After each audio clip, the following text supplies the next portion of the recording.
Congratulations to Venugopal and to Bal Reddy for the book. मैं ये सोच रहा था कि आज मैं क्या बोलूं और जब हम आए अंदर तो वो जो तस्वीर है किताब की आपके सामने उसको देखकर मुझे लगा कि मैं उन चीज़ों पर फोकस करूं जो कि ये दो शख्स है they have something in common obviously that's what the book is about. तानाशाही की जो अलामत है सामने है but they also had differences. I think I'll try and speak to some of the differences between the man on the left and the man on the right. The first both are on the right as Venugopal. Very true, quite so. The first difference is that German nationalism in the 30s was essentially outward facing. That if you look at what happens in the 6 years after Hitler takes over and what happens beginning in 1939, that Germany's armies spent almost all of the Second World War outside Germany. That in 1939, obviously the war begins when they take over Czechoslovakia. Then the French and the British don't want to fight. So for 1 year there is no war, though the nations have declared war. In 1940, in 3 days, Germany defeats the French and the English armies. There's a film about the running away of the British called Dunkirk. Churchill is a very heroic figure in Hollywood, but Britain's contribution to the war is very, very minimal. In 1941, the World War really starts, which is in June. Hitler, for some reason, we don't know what that reason is, decides to attack Russia. And when I say I don't know why he attacked it, as Zahir was saying, at that point in 1940, Germany is already controlling almost all of Europe, Norway, France. The Germans are marching down Paris. Italy and Spain obviously are allies. There was no reason to have gone after Russia, but he does. And that's when the war really begins. 95% of all casualties of the Second World War are Soviet Union citizens. और 90% German जो मरे, ये तारीखी चीज़ें हैं, ये मैं कुछ बना नहीं रहा. 90% of Germans die on the Eastern Front, facing the Soviets. फिर towards the end, in 44 and 45, then the Allies come up from Italy. And then, by then the war is already lost. So essentially outward facing. I want to conquer France, I want to conquer Russia, I want to conquer Denmark, and he did for the most part. Russia almost lost the war. Hindutva nationalism, Mr. Modi's nationalism, is inward facing. It is not outward facing.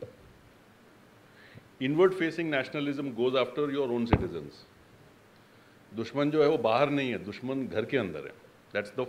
That's the primary difference between the nationalism of the Nazis and the nationalism of Hindutva. If we look at the political rise of the BJP and the Janasangh before it, it assumes that this is beneficial. The Janasangh is formed only a few weeks in the same year as the idols are smuggled into the mosque in Ayodhya. But they don't pick up the issue till 1984, when the VHP launches a campaign and then Advani latches onto it. The first BJP chief minister in a government that the BJP had on its own, I'm not talking of the allies, is in 1990, 4 decades after the Janasangh is formed. Why do they get the votes? They get the votes because they go after fellow Indians. That Advani's Rath Yatra cost the life of more than 3,000 Indians, but the BJP vote share doubles. It goes into the double digits for the first time to 18%, and then under Mr. Modi, it has doubled one more time. All three of the BJP's primary political thrusts are anti-minority. So Muslims should not keep that mosque in UP. Muslims should not keep their constitutional autonomy in Kashmir. Muslims should not keep their personal law. There is nothing for Hindus. If my ideology is called Hindutva, one would assume that I would be looking at, say, reservations for Dalits and Adivasis in the private sector. To me, that would constitute Hindutva because you're looking at reform in your house. You're not reforming your house. You want to reform the other person's house. This is the primary ideological difference so far as I understand it, that there is no external element to Hindutva's nationalism. There is a second difference, which is that, and this comes out when you read histories, there's a book called Hitler's Table Talk, where he's talking to his secretaries and some of his officers, and he's discussing the idea of the world. In this place called Wolf's Lair, which if I'm getting my history right, it's somewhere in what is today Ukraine, where he's overseeing the war against Stalin. He was personally involved. Like Mr. Modi, he liked to wear costume. He would wear the army officer's uniform, though he had long, retired. Wear a cap and then pretend, well, in his case, not really pretend, but while he was fighting the war. Mr. Modi tends to run away from the harder problem. So I can talk about three specific examples. We are looking at Manipur right now. That if a problem is difficult to solve, if it is too complicated, he will run from it. He doesn't have the courage. If my house is burning and my family is dying, I will jump into that house and try and save them. I might fail, but I will try. If I don't even try, if I turn my back to the house of mine that is burning, Manipur is part of Bharat Mata as far as I know, according even to the RSS. If I don't even try, what does that say about me? I think that is something we have to think about. For my book, I was looking at some data. So Mr. Modi goes to Bengal in 2021, in April, and has very big rallies. In one of those, he says that this is the largest rally that I have actually seen in my life. In that same phase, in those 10 days, suddenly what happens is the daily cases, or whatever it was called in that phase, people might remember, this is 2 years ago, started to double. And they went to 450,000, 500,000 a day. This is that period of 2 weeks, 2.5 weeks, where outside the Smashan Ghats, all the bodies were waiting to be burnt. People were dying of oxygen in Delhi. The BBC was running programs about how bad it was. From April 25, for 20 days, Mr. Modi did not show himself in public once. Did not attend a meeting, did not flag off any train, did not come on the screen, no virtual meeting, no physical meeting, ran away. Why? Difficult problem. What will he do? Will he manufacture oxygen? Will he come and try and resuscitate somebody? He can't do that. The third instance is Ladakh. And this, I think, juxtaposes him and sort of Hitler mode, that the nationalism is soft when it comes to a bigger opponent. That you don't want to talk about a problem. You don't want to acknowledge. There has not been a single military briefing on Ladakh since 2020. We don't know what happened. Everything that we know in terms of, let's say, area, that more than 1100 square kilometers, we cannot patrol anymore in Depsang. जो फौजें थी हमारी जो जाती थी वहाँ पे सालाना 3-4 दफ़ा और बहुत से अफसरान ये कहते हैं कि this was a quote sacred duty, close quote, that it was difficult because the agreement between the two armies says that you have to patrol it without arms. बंदूकें छोड़कर जाना होता है वहाँ पर, and they are there, they know that they are there. There might be some stone throwing or some beating up, but they did it. We can't do it anymore. But we have not acknowledged it to ourselves. that we have lost access to this land. So in these three instances, the man's character is revealed. That I can bully people if I have... This is the classic South Asian mob, that if I have 300 men can go and attack two Manipuri women because we are very brave men and we can do that. You know? That this is the valor that he represents personally. There is a third difference, and I will not take too long. I will just try and focus on something. This might take a slightly longer time than the first 2 points. That there is no end state in Hindutva. कि हिंदुत्व को लेकर कि जो सरकारी ढांचा है, उसको लेकर कहाँ जाना है, पहुँचना कहाँ है. Communism has an end state, right? That the state will wither away. I don't know what the end state of capitalism is, but perhaps what we are seeing in the US today is that. Anarchy has an end state. That anarchos, the Greek word archon, is the word for leader. That anarchy is a state where there is no leader. That all of us are equal. Whoever wants to do the kind of work can do that kind of work. Nobody gives orders to anybody else. And nobody can buy 2 planes for themselves on the government money. Hindutva does not have an end state. And there's a technical reason why. Nepal was the only Hindu Rashtra till 2008 when the king steps down. What are the facets that made it a Hindu Rashtra? So there were 2 facets. One was that executive power, executive authority flows from a Kshatriya king. Manu says that this is the way it should be. Governance, administration should come from Kshatriyas. So the Kshetri dynasty, Kshetri is a Kshatriya. They claim to be Sisodiyas, I think. They claim the Nepali kings. And the second aspect was that in the court of this Kshetri king was a Mool Purohit. And the Purohit would, I don't know, give sort of advice to the king on what should and should not be done. This was the limit to which Nepal was a Hindu Rashtra. There was nothing else from Manu, nothing else from doctrine. I come from the Patidar community. We are Shudra by, in Smriti terms. We are from the same community as the Reddis, the Yadavs, the Jats, the Singhs, the Patels, and so on. We are the largest, I think, if you look at, proportionally.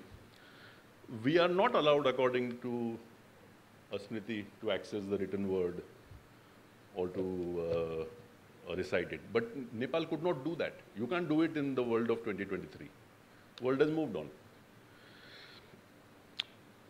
There was an experiment in our part of the world, in Pakistan, where they felt that Liaquat Ali Khan, who takes over after Jinnah dies, says that, and this is just a couple of years after, 4 or 5 years after Hiroshima and Nagasaki. So Liaquat tells the Constituent Assembly there that man has raced ahead. His political and scientific self have raced ahead of his spiritual self. And he's doing things with science which has produced great mischief.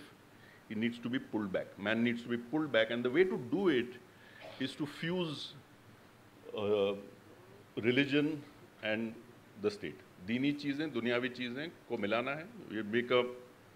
We make a government, we make a state, and we make a people that is blessed because they are doing the right thing by God. So how do you do this? They tried to do various things. So as people might know here, people will know here, the subcontinental Muslim is very, very observant in Ramzan. You don't need to force her to fast. But they brought about a law. What happened was that 2 sets of people were targeted. One was the minority. You can't, just like in India, you can't tell Muslim from the Hindu visually. In Pakistan, you can't tell the Sindhi Muslim or the Punjabi Muslim from the Sindhi Hindu or the Punjabi Hindu. And they were having a snack maybe in the afternoon and they would get beaten up. The other is that the theater owners and the restaurant owners started to have a problem because of the fact that for this period of 4 weeks, you would not be able to serve people during that time. The other example, and this is the only one I'll give, there are many more. Well, I'll give 2 more. Zakat. That under Zia, they said we will debit 2.5% at the end of Ramzan But then the Shia said no, because we are already giving our money to whoever the Shia leaders is. What happened in the end is that the Sunnis started pulling their money out of the fixed deposit before the end of Ramzan. And some Sunnis who had been debited claimed that they were Shia, so that they wanted their money back. So that did not work. It has not worked. It has still not worked. The law still exists. Final example, Pakistan has laws on the book. So if you go to Peshawar, if you go to Karachi, if you go to Dhaka, and you say 302, 420, 144, they know what that means. Because the laws in all three countries are the same. These are the Macaulay Code laws of the 1860s. But there are some minor differences. So in the 80s, they said that, okay, we will amputate wrists, hands at the wrist for theft. And then if the person again commits a crime, the opposite side, foot, we will chop off. Pakistan trained a series of surgeons to do this. The number of people who have had hands amputated or legs amputated, feet amputated in Pakistan is 0. Because the judges were not willing to pass. They were all trained in common law, like our judges. They did not want to pass these laws, and so these laws remain, but you can't use them. Similarly, I think Hindutva has this problem of trying to enforce religious doctrine in a part of the world where modernity has moved the country along to the stage where you cannot actually enforce it. You cannot tell Shudra, you cannot tell Patels that you cannot read anymore. You can bring, we don't even have a Kshatriya king. If we did, we might at least have what Nepal has. We don't even have that. So the idea of Hindu Rashtra, if it is not based on what can be done in terms of what Nepal did or what Pakistan attempted, what is it? It is just this. It is harassment through exclusion. First time in India's history since 47, no Muslim chief minister in India, no union cabinet minister who's Muslim, no Lok Sabha MP who's Muslim from the ruling party, either in this Lok Sabha or the last Lok Sabha. This Lok Sabha 303, last Lok Sabha 282. No Muslim Rajya Sabha MP. First time, 90 MPs of the NDA in the Rajya Sabha, not a single Muslim. There are 1,000, roughly about 1,000 BJP MLAs across India, not a single Muslim. To what end? I think that is the question. Okay, then now what? The problem is they don't have an answer to that. That this is just more of the same. I think what Venugopal has shown, and I'm glad I can't read the book obviously, but I was looking at the dates on top. He begins the book from 2014. This needs to be documented. That all that they have is what they have done in negative terms. There's nothing positive they have to offer their own people. If they offered reservations to Dalits in TCS and Wipro, I would stand with them. I might have differences with them on the laws, but there is no reason why I can't support them if they give Adivasi women reservations in Infosys. I would stand in support of them. That, broadly speaking, is the dilemma we are faced with. It can be, since we are in Hyderabad, it can be reduced to one couplet. I can't remember who the poet was. I think it was Ahmad Faraz, though I could be wrong. Somebody comes and they're talking about how bad the political situation is, and the other person says that यूं ही चलता रहा तो क्या होगा? And Faraz says, डर तो इस बात का है कि कुछ भी नहीं होगा, यूं ही चलता रहेगा. Thank you very much for your time.